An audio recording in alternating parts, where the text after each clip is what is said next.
레위기 강의 55번째 시간입니다. 레위기 22장 10절로 16절입니다. 같이 읽겠습니다. 일반인은 성물을 먹지 못할 것이며 제사장의 객이나 품꾼도 다 성물을 먹지 못할 것이니라. 그러나 제사장이 그의 돈으로 어떤 사람을 샀으면 그는 그것을 먹을 것이며 그의 집에서 출생한 자도 그렇게 하여 그들이 제사장의 음식을 먹을 것이며 제사장의 딸이 일반인에게 출가하였으면 거제의 성물을 먹지 못하되 만일 그가 과부가 되든지 이혼을 당하든지 자식이 없이 그의 친정에 돌아와서 젊었을 때와 같으면 그는 그의 아버지의 몫의 음식을 먹을 것이나 일반인은 먹지 못할 것이니라. 만일 누가 부지 중에 성물을 먹으면 그 성물에 그것의 5분의 1을 더하여 제사장에게 줄지니라. 이스라엘 자손이 여호와께 드리는 성물을 그들은 속되게 하지 말지니 그들이 성물을 먹으면 그 죄로 인하여 형벌을 받게 할 것이니라. 나는 그 음식을 거룩하게 하는 여호와이니라. 아멘. 오늘 본문 말씀의 핵심 단어, 중심되는 단어를 찾으라고 한다면 어떤 단어를 꼽을 수 있을까요? 반복되어 가장 많이 등장하고 있는 단어인 성물을 꼽을 수 있을 겁니다. 우리 성경으로는 성물이란 단어가 7번 오늘 본문에 등장했고 또 그 성물과 같은 뜻인 음식이란 단어 또한 3번이 나왔고 또 그 성물을 지칭하는 대명사 그것이 한 번 나왔으니까 총 11번이 반복해서 등장한 겁니다.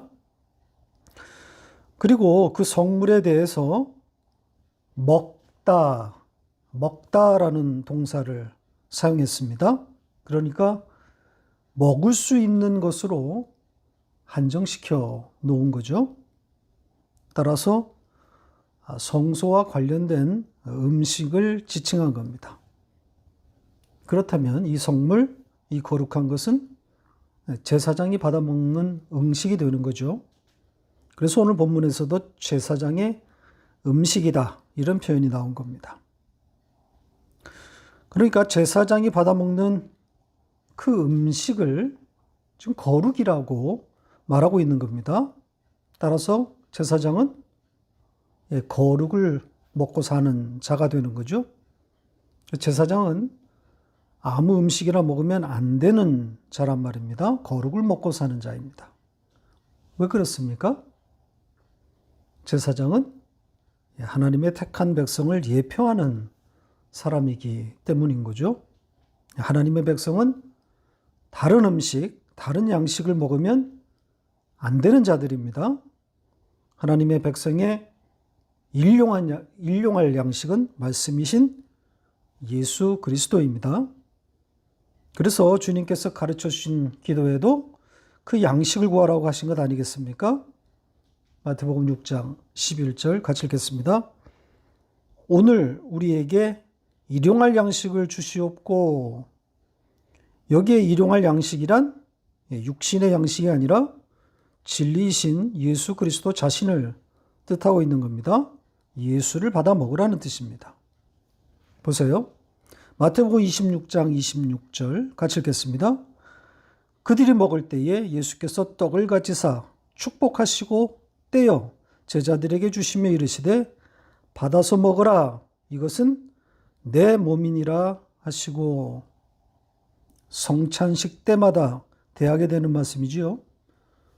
예수를 먹어야 함을 시청각 교제를 통해서 알려주시는 겁니다. 이렇게 제사장이 받아먹는 음식, 그 성물, 그 거룩은 예수 그리스도입니다.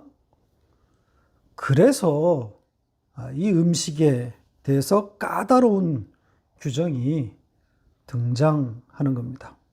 그래서 어떤 자는 먹을 수 있고 어떤 자는 먹을 수 없다. 이런 규정이 있는 거란 말입니다. 자, 이제 그 까다로운 규정에 대한 이야기로 들어가 보겠습니다. 10절 첫 문장에 등장하는 사람이 일반인입니다. 그러니까 일반인은 성물을 먹지 못할 것이다. 이렇게 시작하고 있습니다. 이 일반인이라고 하는 단어 선택은 그리 좋아 보이지 않습니다. 아마도 제사장과 대조시켜 놓으려는 의도였던 것 같은데 문맥은 그런 이야기가 아닙니다. 신분이 다르다는 이야기를 하려고 한 것이 아니라 제사장의 집 안에 들어와 있느냐 혹은 아니냐 그걸 말하려고 한 거란 말이죠. 제사장과 평신도 이런 주제가 아니라 제사장의 권속이냐 아니냐의 문제란 말입니다. 그래서 바로 이어진 문장에 객이나 품꾼이 등장한 겁니다. 이 객이란 손님, 즉 임시 체류자를 말하는 겁니다. 그리고 품꾼은 돈을 받고 고용된 사람이죠. 그러니까 제사장의 집에 속한 자가 아니란 말입니다. 따라서 일반인보다는 외부인 혹은 타인 이렇게 하는 것이 문맥에 맞습니다. 바깥 사람, 경계선 너머에 있는 사람 이런 거죠. 이렇게 바깥에 있는 사람은 그 성물을, 그 거룩을 먹을 수 없다는 겁니다. 객이나 품꾼 같은 아웃사이더는 성물을 받아 먹을 수 없습니다. 여기에 성물이 예수 그리스도인 것을 알았다면 극히 당연한 이야기인 거죠. 하나님의 택한 자가 아니면 예수를 받아 먹을 수 없다는 이야기잖아요. 자기의 죄를 보지 못하는 자는 예수의 십자가가 필요치 않습니다. 죄로 죽은 자신이 보여야만 예수 앞에 서게 되는 거란 말입니다. 오늘날의 교회에 객이나 품꾼 같은 자들이 너무 많습니다. 아니, 거의 전부라고 해도 틀린 말이 아닐 겁니다. 제사장의 집에 들어와 머물러 있거나 혹은 품꾼처럼 맡겨진 일을 열심히 하고는 있지만 실상은 제사장의 집에 속한 자가 아니란 말입니다. 그러니까 제사장 집에 머물고 또 제사장의 일을 돕는 자들이지만 제사장의 권속은 아닌 거죠. 아웃사이더입니다. 그래서 일용할 양식인 예수 그리스도를 이 아웃사이더들은 받아 먹을 수가 없어요. 그 필요를 느끼지 못한단 말입니다. 교회가 아닌 거죠. 교회는 예수를 받아 먹는, 즉 양육이 있는 곳입니다. 세상으로부터 불러내서 왜 예수가 필요한지를 처절하게 배우는 자들의 모임인 것.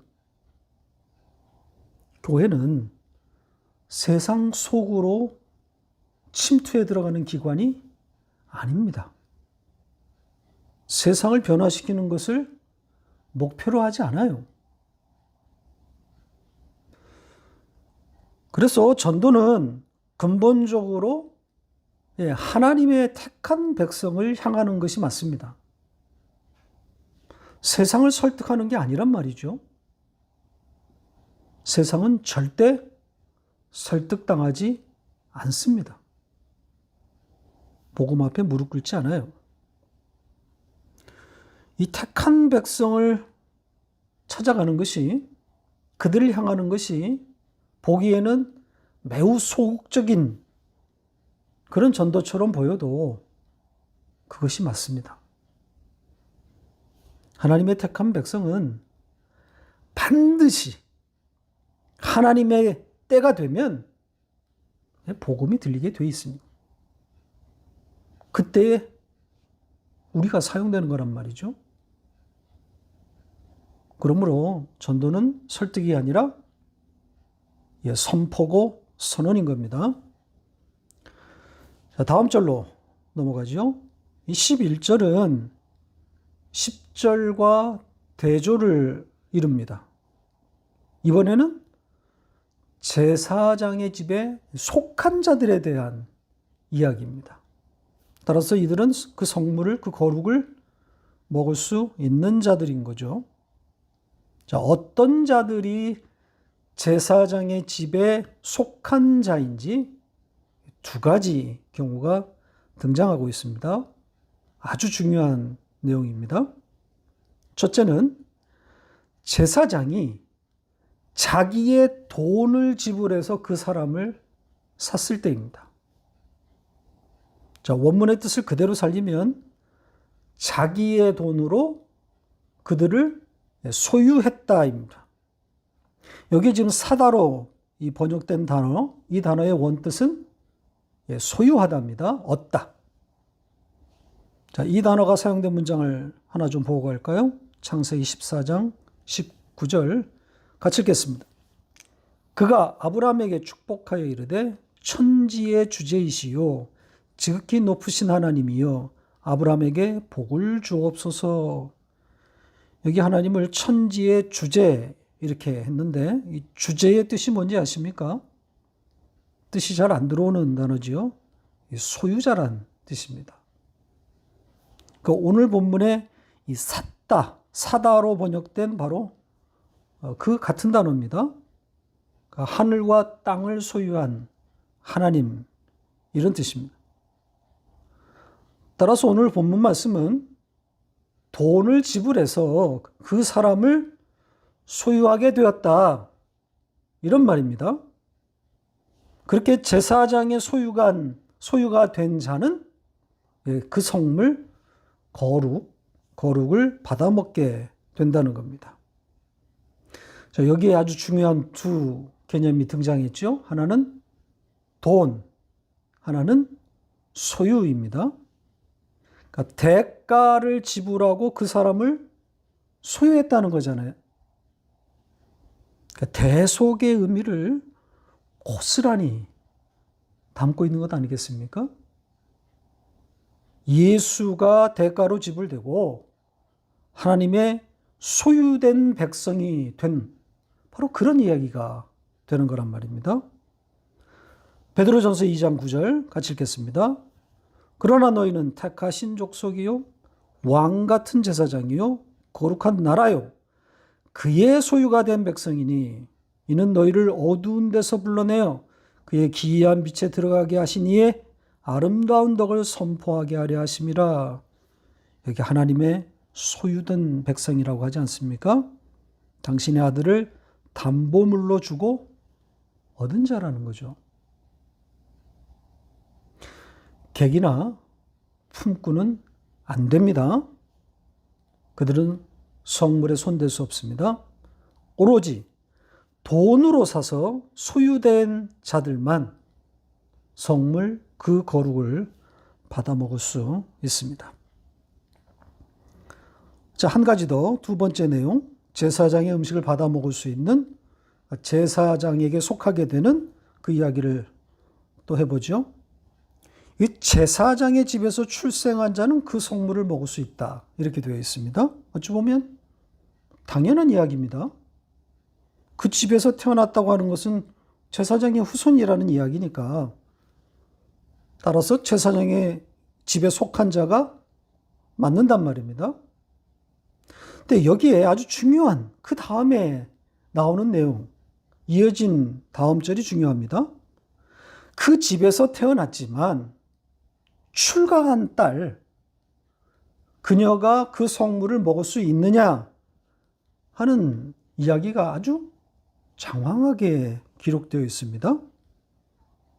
문맥상 기록하지 않아도 될 만한 내용인데 상당한 비중으로 다루고 있습니다. 그런데다가 출가한 제사장의 딸이 이혼했을 때 혹은 과부가 되었을 때 성물을 먹을 수 있느냐 혹은 없느냐, 그런 경우까지 아주 상세하게 기록하고 있단 말이죠.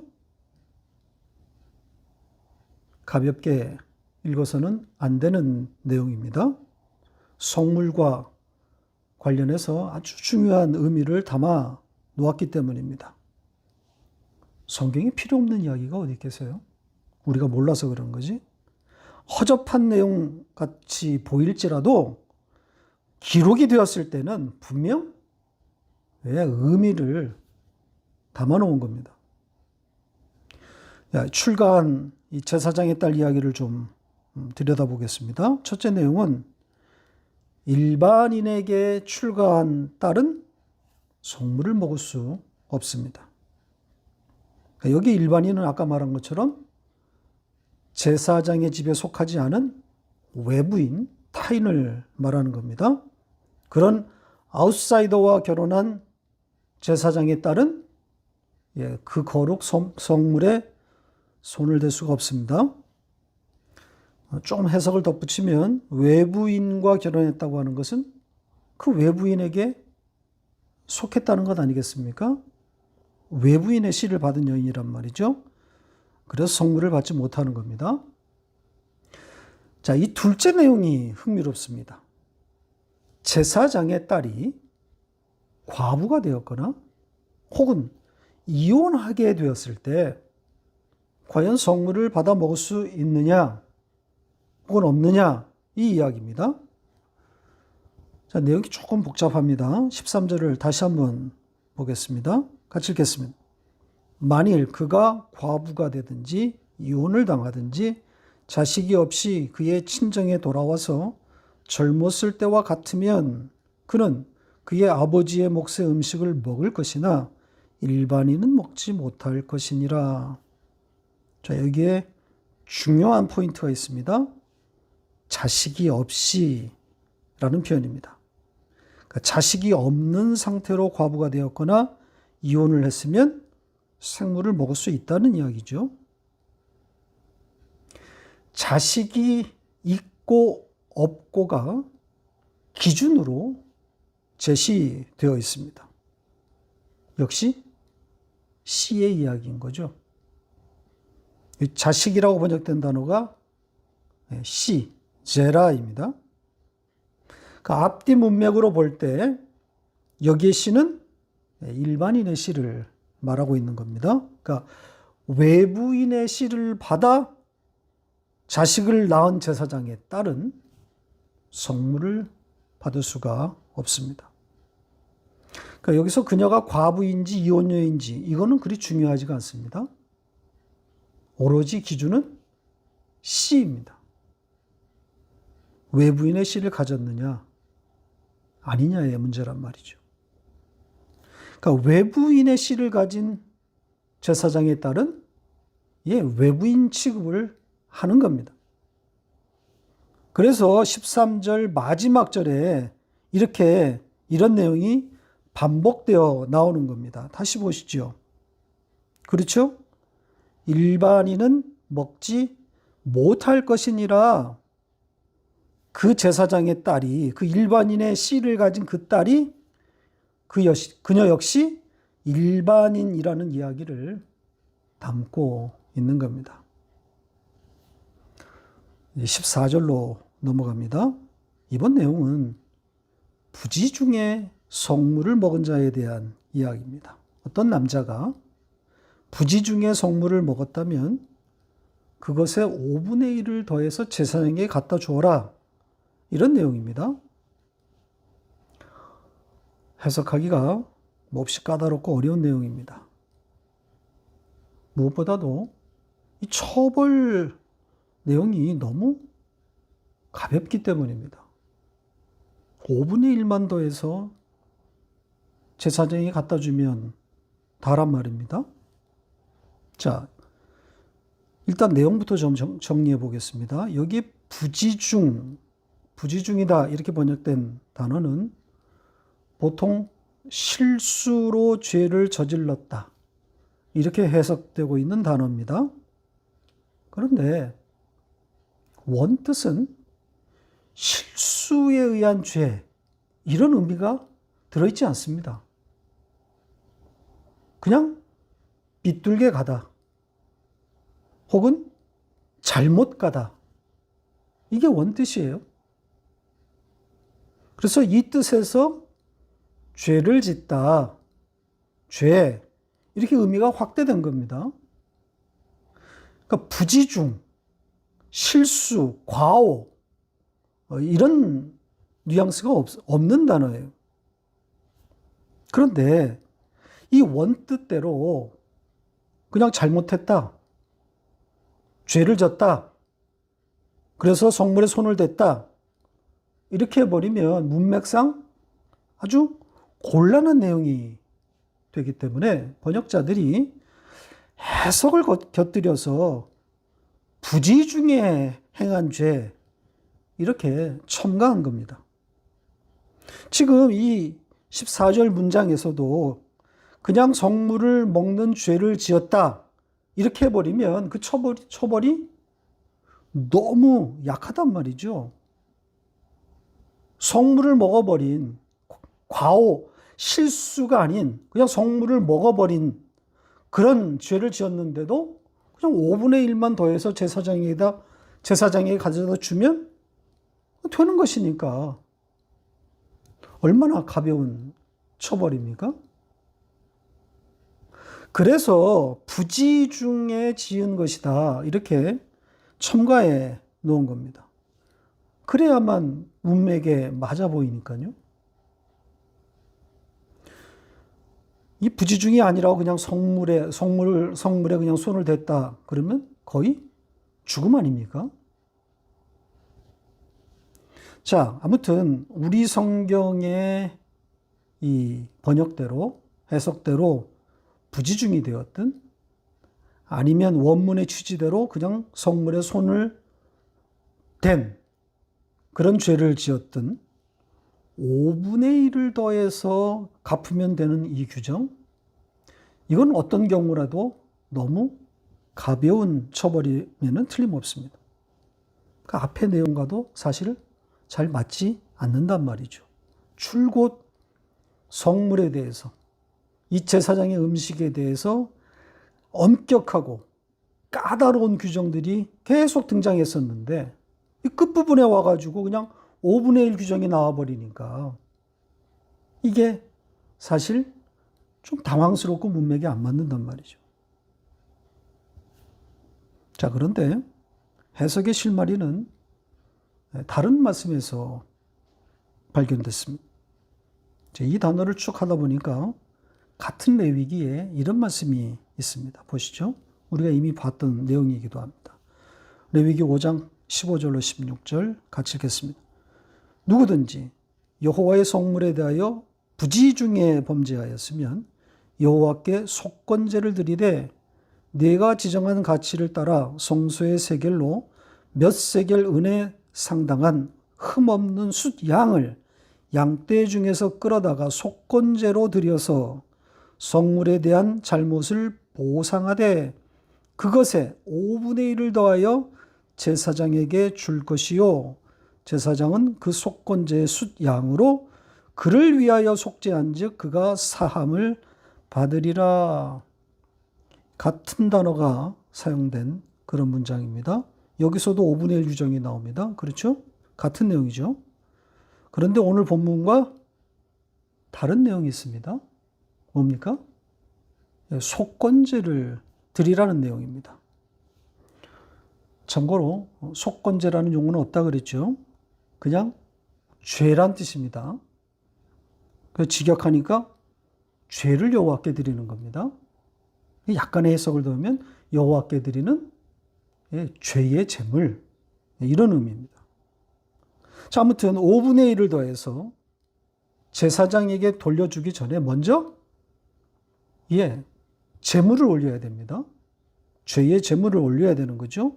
흠없는 양을 끌어다가 자기의 그 죄를 그 양에게 전가시켜서 하나님께 올려야 됩니다. 그러니까 양이 희생제물로 먼저 드려지는 거죠. 성물을 먹은 죄의 대가가 희생제물입니다. 그러니까 희생제물이 드려져야만 그 죄가 사해지는 거란 말입니다. 그러니까 단순히 5분의 1만 더해서 해결될 일이 아니라는 거죠. 제물이 드려져야만 해결되는 겁니다. 최고의 대가를 치르는 겁니다. 그러니까 오늘 본문에서는 이 제사 이야기, 이 제물을 드리는 이야기가 생략되었다고 보는 것이 맞습니다. 자, 그 정도 하고 이제 15절로 갑니다. 이 문장은 이 원문과 비교해서 보시면 좋을 것 같습니다. 직역한 문장을 한번 비교해 보시기 바랍니다. 보시는 대로 우리 성경은 이 문장의 주어를 이스라엘 자손이다 이렇게 했는데 원문은 그렇게 명시되어 있지 않습니다. 그냥 그들이 주어입니다. 그들이 이스라엘 아들들의 거룩을 구멍내지 않을 것이다, 뚫지 않을 것이다 이렇게 되어 있습니다. 따라서 제사장이 주어일 수도 있고 아니면 그 앞에 나왔던 이 제사장의 집에 속한 자들, 그들이 주어일 수도 있고 아니면 우리 성경대로 이스라엘 자손들이 그들이 될 수도 있습니다. 자, 누가 되었든 그들은 하나님의 택한 백성임을 지금 상징하고 있는 거죠. 그러니까 하나님의 백성은 그 성물, 그 거룩을 구멍낼 수 없다는 겁니다. 아니, 그렇게 내버려 두지 않겠다는 겁니다. 하나님의 의지를 지금 말하고 있는 거예요. 그러니까 반드시 그들로 하여금 그 거룩을 하나님께서 그들로 하여금 올리도록 그렇게 하겠다는 겁니다. 그러니까 거룩이신 예수 그리스도를 그들에게 주어서 그들로 하여금 그 거룩을 올리도록, 위로 올리도록 하겠다는 거죠. 그러니까 먼저 거룩을 받아 먹고 그 받은 거룩을 하나님께 다시 올려드리는 거란 말입니다. 그러니까 하나님께 올라가는 이스라엘의 거룩, 그것은 오로지 예수 그리스도밖에 없는 거죠. 그러니까 우리는 그 거룩이신 예수 그리스도를 먼저 받아 먹고 그리고 그 예수 그리스도를 다시 하나님께 올려드리는 자가 되는 겁니다. 지금 그 이야기를 담고 있는 내용입니다. 하나님의 의지라는 것을 잊으시면 안 됩니다. 명령이 아니라 하나님의 의지를 담고 있는 그런 내용입니다. 자, 이제 마지막 절을 보고 마치겠습니다. 이 16절도 까다로운 문장입니다. 다시 마지막 절을 보겠습니다. 같이 읽겠습니다. 그들이 성물을 먹으면 그 죄로 인하여 형벌을 받게 할 것이니라. 나는 그 음식을 거룩하게 하는 여호와이니라. 성물을 먹으면 그것이 죄가 되고 벌을 받는다는 내용입니다. 여기에 주어는 그들, 그들이 맞습니다. 앞절인 15절의 그 동작의 주체, 그들과 동일한 사람들이라고 봐야 합니다. 자, 그렇다면 그들을 향해서 이 성물을 먹으면 안 된다는 지금 이야기를 하고 있는 거잖아요. 그래서 해석이 어렵다는 겁니다. 앞에서는 계속 성물을 먹는 이야기를 해오다가 지금 마지막 절에 와가지고 성물을 먹지 말라는 이야기란 말입니다. 그 성물을 먹는 자는 형벌에서 벗어날 수가 없다. 지금 이런 이야기를 하고 있습니다. 그러니까 먹지 못하게 하겠다. 지금 이런 의미를 담고 있는 거란 말입니다. 이게 무슨 뜻일까요? 왜 먹지 못하게 하는 거죠? 이 해석의 실마리는 앞쪽의 문맥에서보다는 그 뒤에 따라 나오는 이 마지막 문장에서 찾을 수 있을 것 같습니다. 자, 마지막 문장이 뭐라고 되어 있습니까? 나는 그 음식을 거룩하게 하는 여호와. 이렇게 되어 있습니다. 자, 이 문장을 조금 좀 더 들여다보겠습니다. 직역한 문장과 한번 비교해 보시죠. 보시는 것처럼 음식을 거룩하게 하는 자 이렇게 되어 있지 않습니까? 그런데 원문은 음식이란 것도 없고, 그러니까 우리 성경이 지금 의역을 해놓은 거거든요. 나 여호와 거룩하게 하는 자. 그러니까 하나님만 거룩하게 하시는 분이다. 이걸 지금 강력하게 담아놓은 문장입니다. 그렇다면 마지막 문장에서 이렇게 하나님이 거룩하게 하시는 분이다 이렇게 담았다면 앞쪽에 있는 내용, 그 앞의 문장은 어떤 의미겠습니까? 거룩한 자는 아무도 없다. 하나도 없다. 이렇게 되는 거죠. 다 죄인임을 폭로시키는 겁니다. 그러니까 성물을 먹을 수 없는 자들인데 성물에 구멍을 내려고 한다. 이런 의미가 담겨 있는 겁니다. 그러니까 다 5분의 1을 담아서 내야 하는 그런 죄인들이라는 겁니다. 그런 죄인들인데, 그런 자들인데, 그런 죄인들을 거룩으로 만들어내는 여호와, 바로 이렇게 말씀을 맺고 있는 겁니다. 역시 하나님이 하시겠다는 거죠.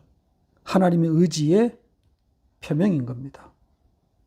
다 성물에 손을 대서 처벌을 당해 형벌을 받아야 할 자들인데 그런 죄인들을 거룩으로 만들어내는 여호와 하나님의 의지를 담고 있는 겁니다. 말씀을 맺겠습니다. 오늘 성물, 이 거룩에 대한 이야기였는데요.